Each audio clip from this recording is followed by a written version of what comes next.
अस्सलाम वालेकुम दोस्तों, welcome back to our YouTube channel E Sabak. Myself Amrez. तो मैं आपके लिए लेकर आया हूँ part third lecture series geography की। हमने सोशल साइंस का एक पार्ट उठाया है जिसमें हमने ज्योग्राफ़ी को स्टार्ट किया है। ठीक है, ज्योग्राफ़ी में हम रिसोर्स इन डेवलपमेंट, ठीक है, ये हमारी ज्योग्राफ़ी की बुक है क्लास 8th की। तो इसमें हमने रिसोर्स चैप्टर उठाया है जिसमें हमने इसकी इंट्रोडक्शन क्लास 1 ली थी। उसके बाद हमने इसको डिस्कस किया था अच्छे से उसके दूसरे पार्ट में। तो आज हम डिस्कस करने जा रहे हैं टाइप्स ऑफ रिसोर्सेज। ठीक है, मैंने पिछली बार बोला था आपको पिछले लेक्चर में कि हम इसके बाद हम टाइप्स ऑफ रिसोर्सेज को उठाएंगे। ठीक है, तो सिंपली मैं आपको बता दूं, हमने ऑलरेडी 2 लेक्चर में रिसोर्स के बारे में बोला था। तो आज फिर से मैं आपको थोड़ा रिकॉल करा देता हूं कि रिसोर्स क्या होते हैं। हर वो चीज़ रिसोर्स होता है वो चीज़ जो इंसान की ज़रूरत को पूरा करे, उसको हम रिसोर्स बोलते हैं। ठीक है, तो हम बात करने वाले हैं टाइप्स ऑफ रिसोर्सेज की, जिसमें हम डिस्कस करेंगे नेचुरल रिसोर्स को सबसे पहले कि इसका फर्स्ट जो टाइप्स है वो है नेचुरल रिसोर्स। ठीक है, नेचुरल रिसोर्स क्या होती हैं मैं आपको बता दूं सिंपली कि आपको याद रखना है। नेचुरल रिसोर्सेज वो रिसोर्सेज होती हैं जो नेचर की तरफ से हों। ठीक है, बगैर किसकी, ह्यूमन मॉडिफिकेशन की। ठीक है, जो चीज़ें नेचर की तरफ से होती हैं, जो रिसोर्सेज नेचर की तरफ से होते हैं उन्हें हम नेचर रिसोर्स बोलेंगे, जिसमें इंसान की कुछ उसमें इंक्लूड उसमें कुछ ना हो। ठीक है, बगैर इन्वॉल्वमेंट के, इंसान के बगैर इन्वॉल्वमेंट के कोई चीज़ हमें अगर मिलती है तो वो क्या है, नेचर रिसोर्स है। ठीक है, resources that are drawn from nature and use without much modification. ठीक है, उसको हम बोलेंगे नेचुरल रिसोर्सेज। जैसा कि ये आप देख सकते हैं, एयर वी ब्रीथ, हम तो एयर को बना नहीं सकते, ये क्या है, नेचुरल रिसोर्स है।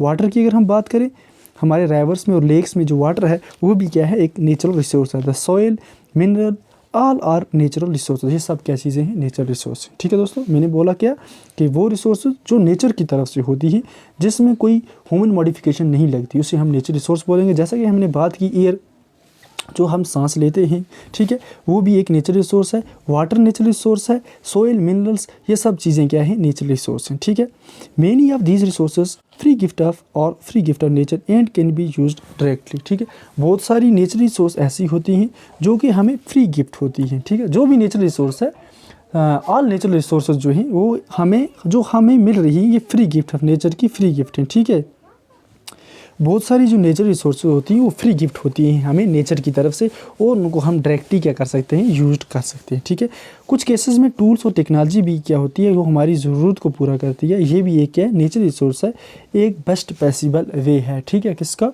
रिसोर्स का। ठीक है, नेचुरल रिसोर्सेज को फर्दर इन्होंने डिवाइड किया है, किस में, इनको डिवाइड किया गया है, एक रिन्यूएबल रिसोर्स में और एक नॉन रिन्यूएबल रिसोर्स में। ठीक है, किसको, नेचुरल रिसोर्स को इसके बाद फर्दर डिवाइड किया गया है।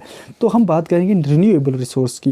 रिन्यूएबल रिसोर्स क्या होते हैं, रिन्यूएबल रिसोर्स वो रिसोर्स होते हैं जो दोबारा से क्या हो जाएँ, रिन्यू हो जाएँ, या फिर हम रिप्लेनिश्ड भी बोल सकते हैं इसको। ठीक है, जो दोबारा से रिन्यू हो जाएँ क्विकली, उन्हें हम रिन्यूएबल रिसोर्स बोलेंगे। ठीक है, क्या हमने बोला, रिन्यूएबल रिसोर्सेज वो रिसोर्सेज होती हैं जो रिन्यू हो जाएं क्विकली।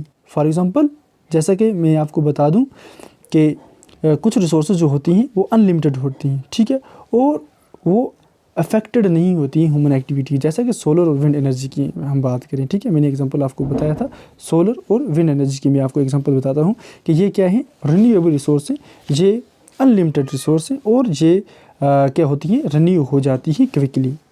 हाँ, इसमें हमें ये बात याद रखनी है, हमें ये ज़रूर अपने माइंड में रखना है कि अगर हम इसकी केयरलेस यूज़ ऑफ इस्तेमाल करेंगे रिन्यूएबल रिसोर्स का, जैसा कि हमारा वाटर है रिन्यूएबल रिसोर्स है, सॉइल है हमारी रिन्यूएबल रिसोर्स है, फॉरेस्ट है, तो ये इनका जो एक तो इसका इफेक्ट क्या होगा हमें, तो दूसरा इसका जो स्टॉक हो जाएगा, जो इसका स्टॉक होता है उसमें क्या होगा, हो जाएगा कमी पैदा हो जाएगी। क्या होगी, कमी पैदा होगी। ठीक है, जैसा कि हम उसका केयरलेस इस्तेमाल करें, अगर हम जितना हमें वाटर यूज़ हो रहा है उसको हम उतना यूज़ नहीं करें, उससे ज़्यादा हम इस्तेमाल करेंगे, तो सॉइल जो हमारी है उसको उससे ज़्यादा फॉरेस्ट जो हमारा है, जैसे जंगलात, उसको हम काटना शुरू कर देंगे, उसकी क्वांटिटी जो होगी वो क्या होगी, कम होती जा रही होती जाएगी, ठीक है। तो उस पे हमें अफेक्ट पड़ेगा, क्या, किस पे, जो हमारा स्टॉक है उस पे इसका क्या पड़ेगा, अफेक्ट पड़ेगा, ठीक है। Water seems to be an unlimited renewable resource, water भी एक अनलिमिटेड रिन्यूएबल रिसोर्स है, लेकिन इसकी शॉर्टेज और drying up of nature water resource is a major problem in many parts of the world today, ठीक है।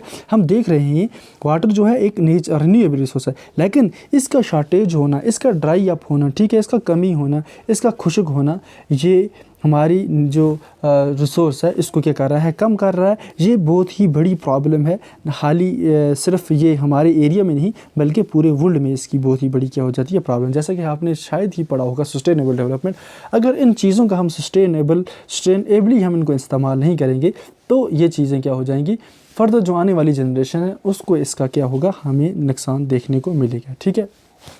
जैसा कि मैंने आपको बोला रिन्यूएबल रिसोर्स का, कि रिन्यूएबल रिसोर्स वो होती हैं जो क्विकली रिन्यू हो जाएं, ठीक है। जैसा कि हमने बात की सोलर और विंड एनर्जी की, ठीक है। अगर हम केयरलेस इस्तेमाल करेंगे इन रिन्यूएबल रिसोर्स का, जैसा कि सॉइल, वाटर और एयर का इसका बोला हमने, सॉइल का बोला हमने, वाटर का, फ्रेश का हमने बोला, अगर इनका हम केयरलेस इस्तेमाल करेंगे तो इसका स्टॉक जो होगा उस पर इफेक्ट पड़ेगा और जिसकी वजह से हमें इसकी कमियां देखने को मिलेंगी, ठीक है। तो नॉन रिन्यूएबल रिसोर्स की बात करें, इसका अपोजिट अगर आप देखेंगे वो नॉन रिन्यूएबल रिसोर्स होगा, वो रिसोर्सेज जो क्या होती हैं, लिमिटेड स्टॉक होती हैं, क्या होती हैं, लिमिटेड स्टॉक। अगर एक बार उनका स्टॉक ख़त्म हो जाए, एग्जॉस्ट हो जाए, ख़त्म हो जाए, तो उनको हज़ारों साल लग जाते हैं दोबारा से रिन्यू होने में या फिर उनको दोबारा से रिप्लेनिश्ड होने में, ठीक है। क्या बोला हमने, नॉन रिन्यूएबल रिसोर्स वो रिसोर्स होती हैं जो कि लिमिटेड जो कि लिमिटेड स्टॉक में होती हैं। अगर एक बार उनका स्टॉक एग्जॉस्ट हो गया, अगर उनका एक बार स्टॉक ख़त्म हो गया तो वो रिसोर्सेज जो होती हैं उनको 1000 साल लग जाते हैं, हज़ारों साल लग जाते हैं उनको दोबारा से रिन्यू होने में और रिप्लेनिश्ड होने में। और अगर हम इनकी एग्जांपल की हम बात करें, जैसा कि हमारा कोयल है, पेट्रोलियम और नेचुरल गैस, ये क्या है, नॉन रिन्यूएबल, ठीक है, नेचुरल गैस, नेचुरल गैस ये है हमारे नॉन रिन्यूएबल रिसोर्सेज, ठीक है।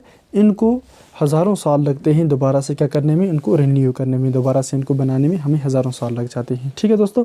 तो आज हमने डिस्कस किया नेचुरल रिसोर्स के बारे में। नेचुरल रिसोर्स में हमने पढ़ा वो रिसोर्सेज जो हमें नेचर की तरफ से होते हैं, जो हमें कुदरत की तरफ से मिलते हैं, उनको हम नेचुरल रिसोर्स बोलेंगे।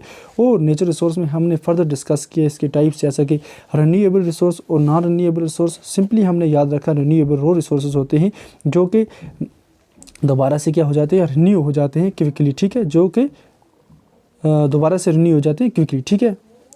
और ये अनलिमिटेड फॉर्म में होते हैं। और नॉन रिन्यूएबल की अगर बात करें, ये लिमिटेड स्टॉक होता है, अगर एक बार एग्जॉस्ट हो जाए, अगर एक बार ख़त्म हो जाए तो इसको हज़ारों साल लगते हैं दोबारा से रिन्यू होने में। जैसे हमने एग्जांपल लिए कोयल, पेट्रोलियम और नेचुरल गैस की। तो कल हम फर्दर इसका पार्ट 4 लेकर आएंगे, तो उसमें हम डिस्कस करने वाले हैं human made resources, human resources के बारे में पढ़ेंगे, ठीक है दोस्तों। अगर आपको हमारी वीडियो अच्छी लगे तो आप हमारे चैनल को सब्सक्राइब करें, वीडियो को शेयर करें, बेल आइकन को क्लिक करें ताकि आने वाली अपडेट्स आप तक पहुंचे। थैंक यू दोस्तों, अल्लाह हाफिज़।